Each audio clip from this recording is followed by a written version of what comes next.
Most people suck at B2B sales because they overcomplicate the process, they don't follow a structured plan, and they don't have the metrics they need to know and hit to make sure they're successful with B2B sales.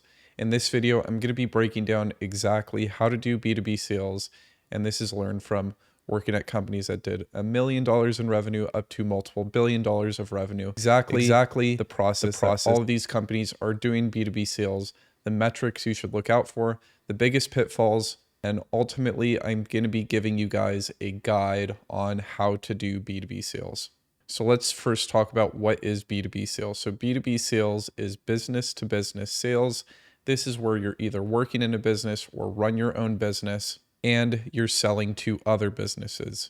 So the other common way of selling is business to consumer. So think of Amazon, think of Walmart, think of all these different retail stores. There's tons of B2C, but there are also a lot of companies that are supplying either business services or business products to these businesses. And there are a ton of different categories, everything from IT services, marketing services, software, industrial equipment.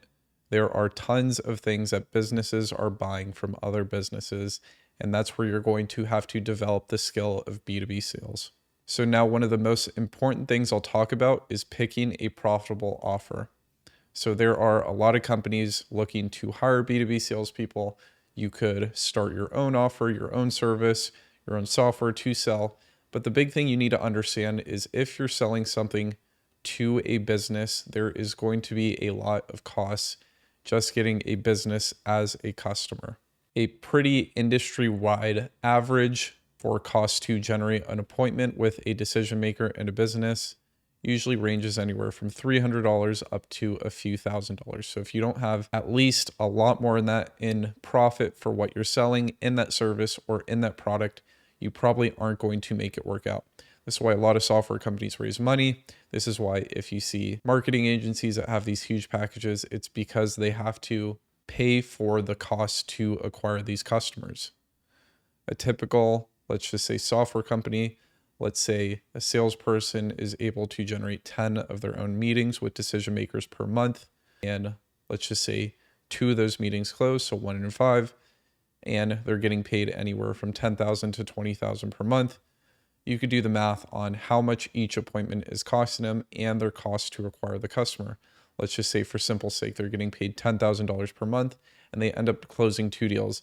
That is $5,000 in costs, not including other things like separate taxes are paying, separate insurances.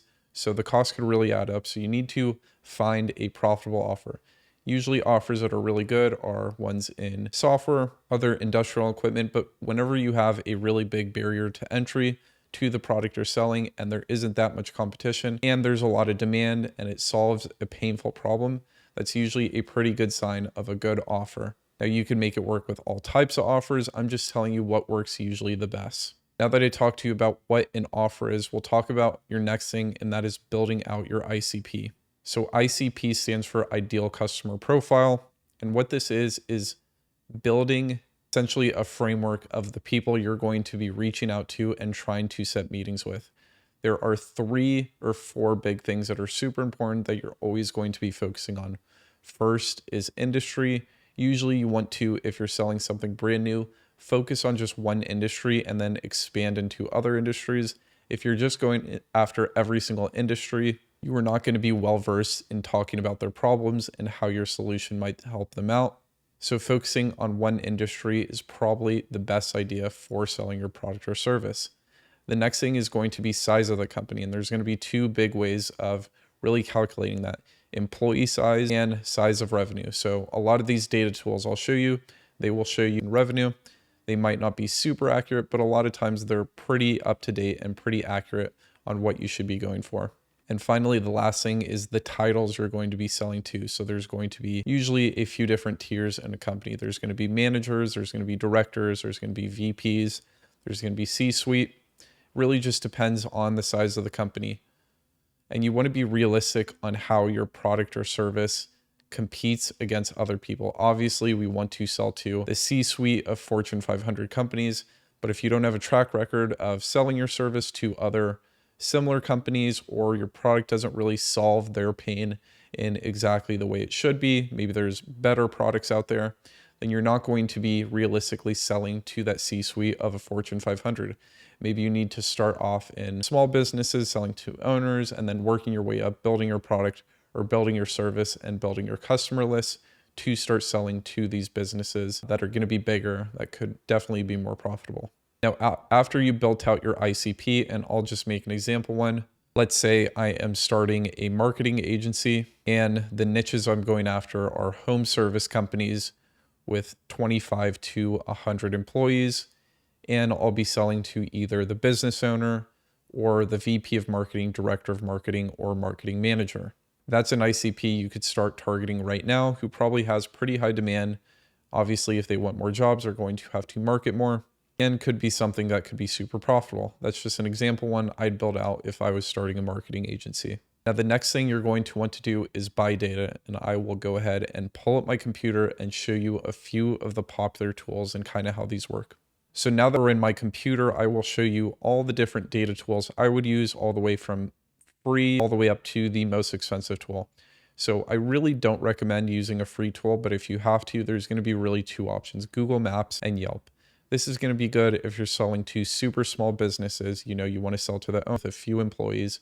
But how you could just go about this is, let's just say we're selling to landscaping companies. You just type landscaper in the area. And the process you'd go about doing this is just going through this list, calling them one by one, going to this line, and how you're going to be selling through Google Maps is going to be a little different than if you're selling on these other platforms, but you're going to have to call the main line. You're most likely going to be answered by a receptionist or an operator, and you're going to essentially get them to speak with the decision maker. So you would go ahead, call up this number, say, hey, I was looking to speak to the person who handles marketing at this company. Are they currently in right now? Or you could be super creative about it. I was looking to speak to the person who manages the Google ads. I was looking to speak to the person who manages a website. And then they say, oh, I don't know who that is. Then you just go, all right, is the owner in by chance? Is there any chance I could speak with him? Most of the time, you're not going to be able to get through, and it's going to be a little bit slower of a process. But this is a free way to sell to businesses and can definitely be useful.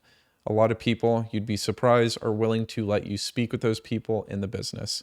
So you'd go through here, go through all these, and you can definitely knock out some calls that are definitely local to your area. So that is going to be the free tool. The next tool is going to be not as good a tool, but still something you could use for emails and direct dials. So this is going to be Lead 411. This is going to be a database. So this will have a database where you could search for your ICP. We could see a little bit right here, but you could see like VP of sales, VP level. You'll get that since this is a cheaper one, the product isn't that good and the data isn't that good, but this is one of the cheapest ones. I think it's $150 a month. And I would definitely use this if I was starting out, kind of bootstrapping for this. The next tool is going to be Apollo, and this is probably my favorite tool out of the bunch. The pricing is pretty cheap. It's a per credit basis. So the nice one about Lead 411, you're going to get an unlimited list of leads. And with these, you'll get company specific person email addresses and phone numbers. So a lot of times you'll get mobile numbers. It's going to be a lot easier to calling these people. Next one is going to be Apollo. So this is going to be a credit system. So instead of unlimited, they give you a certain amount of credits. And then you could use those credits to unlock the data. Again, their email or their phone number. And you could see how many credits you're getting free. They give you a little bit, then 2,500 credits, 4,000 credits. But they definitely scale up to be super expensive. So just make sure you're really going after people you know who are a good fit for your service. And you could start unlocking some e and some mobile direct numbers. Next one is another tool I've used quite a bit. This you could find some pretty good pricing if you speak with the salespeople. But again, just another option on tooling. You could most likely get a demo of Apollo, Seamless, and ZoomInfo if you're a buyer. But this is going to be middle of the road. I've had a lot of success with the data here. Good tool, just another tool, just like Apollo. There's a credit system. Where you could get emails and mobile. And then this is going to be the final one. This is ZoomInfo. This is the one all the top tech companies are using. The only thing with this is it's a very expensive tool. Usually pricing is around $20,000 per year, but you're getting unlimited data And a lot of times when you're selling these services or products to businesses, just one customer could easily pay for the tool itself per year. And then you could go on to really, it's all profit from there. You just have to make the calls and go ahead and do that. So these are going to be the few different tools you could use to start getting that data. And really we'll go over metrics and what that should look like and what the outreach process should be when you're selling business to business. Now let's talk about the typical outbound process. So this is going to be the process of generating meetings. So really the only goal you're going to be doing with this data once you get it, calling these businesses and trying to get a Zoom meeting or a Google Meet meeting with the decision maker. So really the goal, and I'll tell you guys what it usually looks like, is usually around 50 to 200 calls. You should be getting at least one meeting. So let's say you make 100 calls a day. If it's 100 calls per meeting, you should be setting one meeting per day and about 20 meetings per month. Most B2B companies who are selling to larger enterprises are somewhere around that 5 meetings a month. If you're selling to very small SMBs, you're probably going to want to be in that 30 to 40 meetings per month. Now let's talk about calling, emailing, and social selling. So there's 3 big ways of doing outbound. I would say in 2026, 80% of your meetings are still going to be generated through calls. Because of all the AI slop, all the AI spam filters, it's really hard to get your emails sent across to a decision maker and they're willing to meet with you. I'm not saying it's impossible, but unless you have a super unique product that solves a super strong pain point that people are dealing with, you're most likely not going to be setting meetings through email. And social is going to be even worse. There's caps on all these different platforms like LinkedIn and Facebook. And honestly, I don't even recommend doing emails and social, but if it's something you want to try and maybe it's very specific to your customer, it might work, you could go ahead and try this out. But what you'll see in these platforms is you're going to be getting their phone number, their email, and their LinkedIn. Through this, you could go ahead, go through email them, you could go ahead and LinkedIn message them. But essentially, you want to highlight the problem you're solving with your solution, whether it's a service or a product. You want to provide some social proof. We helped your competitor XYZ. If you can name 2 or 3 competitors and talk about maybe the results you gave them or the solution and the problems you solved, you have a really good chance of but maybe piquing some interest in someone who's doing it. So what it typically look like when you're doing these outbound calls, let's just say his name's Joe, for example. He's going to pick up the phone, and I won't get too into the dialect, but really what you have to do is just make a lot of calls and really just grind through it and understand what works for you. So if his name's Joe, let's just say his name's Joe and he's a VP of marketing at a landscaping company with 50 employees. I would go, "Hey Joe, how are you?" And I'm selling a marketing service. "Hey Joe, how are you?" Wait for him to talk. He's usually going to say, "Good, who is this?" And then you could go right into maybe your pitch. You'd go, "My name is Kyle. I'm calling from XYZ Marketing. Reason for the call is I'm working with Dave's Landscaping and Jeffrey's Landscaping, and I've helped them generate an additional 30 leads this month for their business, and it added an extra $80,000 in revenue and an extra $50,000 in profit for the company. We're offering a completely free call to help you audit your marketing, see if there's anything we could add on and help with that. Would there be any interest in maybe exploring this if we could help grow you some business? And we also do this risk-free. Would you be maybe open to some time to speak about this, maybe 30 minutes on Zoom, either tomorrow or the next day? Does that work out for you?" A lot of times you're going to get pushbacks. A lot of times, no, we're fine, we're okay. But with cold calling, it's going to be a numbers game. You're going to get some people. If you're actually solving a pain point with these people and you're providing value, you should pique a little bit of interest. Like I said, probably rough average is 1 in 100 cold calls end up in a meeting. Once you get that confirmed, all you have to do is go ahead, send over a calendar invite, add your Zoom link in there, and then run that Zoom meeting after that. You don't want to overcomplicate this. If you're going for 50 calls to one meeting, that's excellent. If you're going over 300 calls and not setting a meeting, there is probably something wrong with your product or service, or it's just super niche and you have to be selling a super expensive product or service to make it work out. But a good rule of thumb is you should be making $10 per cold call. If you're doing that, you're in a really solid foundation on how much revenue you're driving, and that's $10 in profit.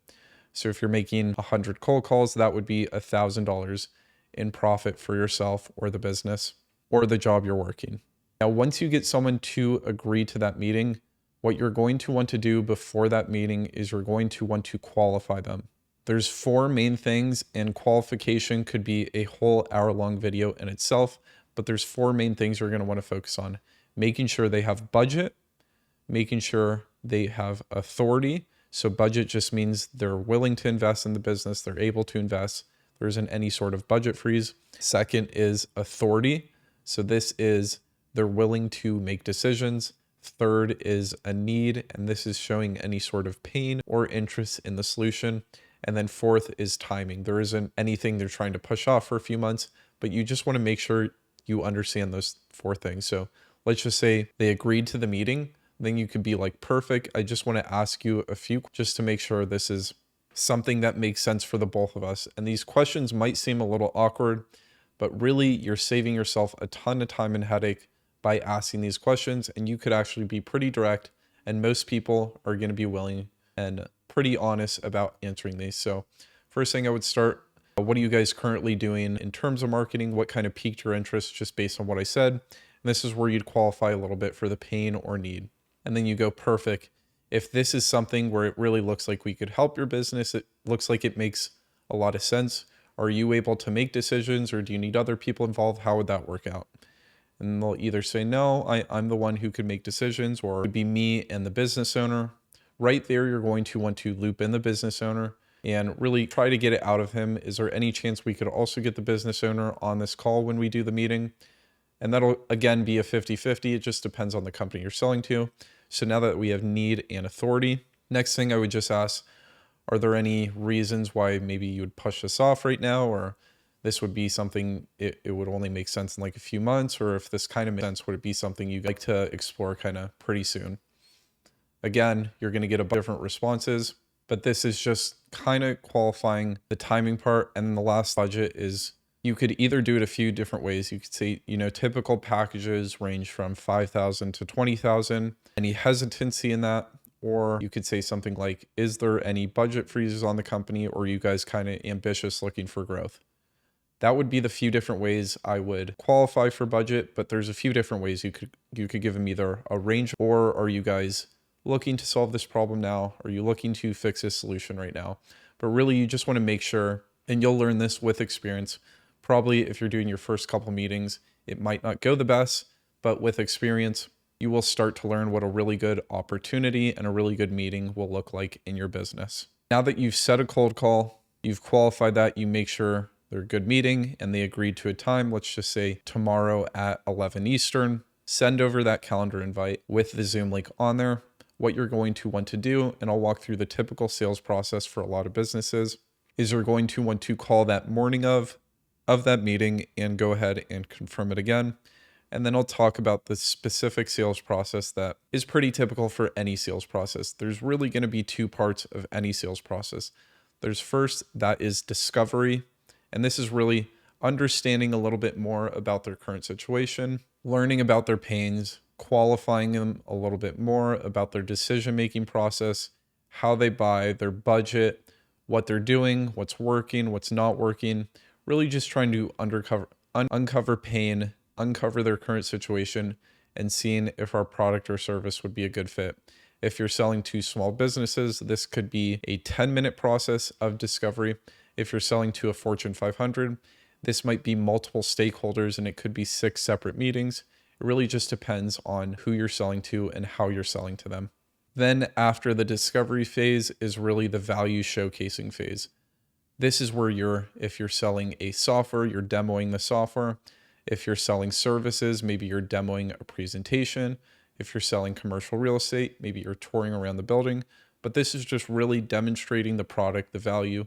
I'm not going to go too much into that because really, ultimately, what you have to do is just show value and show why you would be a good fit, and why that discovery phase is so important before you start presenting the value is you could tailor your presentation to exactly their pain points or exactly what they're looking to solve. After providing the value is the final stage, and this is closing the deal. So now you went through discovery, you went through presentation of the value, and then final part, closing the deal. So my favorite way to close a deal is after you're presenting the value, you just want to ask them about takeaways, what you've seen so far. So after you demo the product, after you've done the presentation, you just want to say, so what's your takeaway based on everything we talked about today? And then you want to go silent and you want to let them talk. Very rarely you're going to go, let's sign up. You're going to hear, let's sign up right away. Usually every single sales call is going to be either it's a complete miss and there's really nothing you could do about it. Maybe it's a certain integration with your software doesn't work. Certain things are just an absolute deal killer. But a lot of times on deals that end up closing, there's going to be one or two things they're not too certain about, not too confused about. And with this takeaway, you also want to give pricing. So let's just say it's for marketing services. So I've explained our value.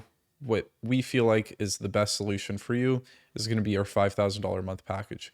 It comes with XYZ, and this is why it would be perfect for you based on everything you told me in the discovery call. You're looking to generate more leads.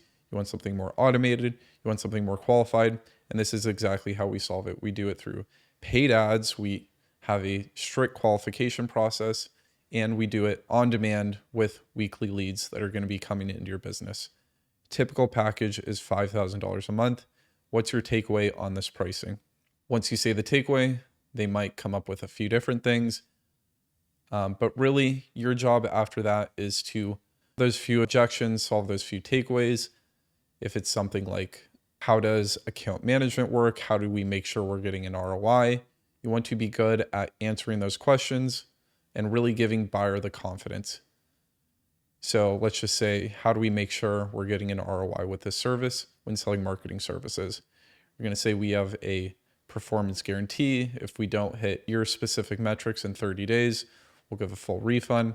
There's a bunch of different ways to do this, but usually there's going to be one or two objections. And then you just want to ask, so after we solve that, what's the takeaway based on our service now?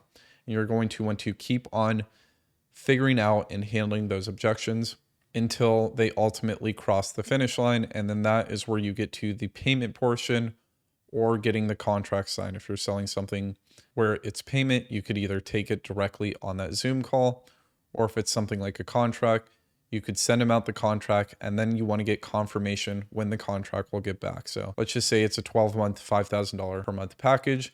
I'm going to say, perfect. I'm going to send over the contract in about 15 minutes after this call. What do you expect would be the time I could get that back, just so I make sure things on our back end go smooth, we could onboard you properly. And then you want to lock that down. If they say 24 hours, 48 hours, you just want to make sure to hold them to it. So you'll say, perfect, 24 hours. I'll send that over in 15 minutes. And then I'm going to give you a call at 24 hours. So I'll have everything set up and make it as smooth as possible. As smooth as possible for you. Does that sound good? Yes. And then you could end the Zoom meeting right there. That's really the typical process you'll see. It can be much more complex than that, but really you need to understand there's three parts. There's the discovery, which is understanding their situation and their desired situation. There's a presenting a value, and then there's ultimately closing the deal. Now, the last two things I'll talk about are retention. And again, fulfillment and retention could be a complete video on what needs to be done to fulfill and retain. But one of the most important things you need to really focus on if you're selling these deals is making sure you're aligned on what success looks like, and if you could deliver that with your service or product. And then finally, the last thing I'll talk about is metrics for B2B success. So I talked a little bit about metrics, but this is what it typically looks like. In terms of calls, usually I see anywhere from about 50 to 100 calls per day, call to meeting. And again, we're focusing on calls because that's where I'd say 80% of the results are coming in 2026. I've worked at huge software companies that are billions of dollars a year in sales. It's very hard to generate meetings with emails and social right now, but are still working. So around 1 meeting per 100 calls, and 1 in 5 meetings turns into a deal. That's a good rule of thumb. With that, you should make your metrics work to where your service or product has enough margin to make that work. If you're going to be hiring B2B salespeople, the average pay is right around probably $10,000 per month. If you're selling very big enterprise, it could go up to $500,000. If you're maybe selling to smaller businesses and just being like a smaller AE. It could be somewhere in the $80,000 range, but let's just say it's $100,000 per year on average. You need to do the math to make that work out. If it's 1 to 2 deals per month, that you have enough profit in your business for that to work out. So that is a complete guide to B2B sales. I hope you guys enjoyed this video. If you did, go ahead and like and subscribe for more content like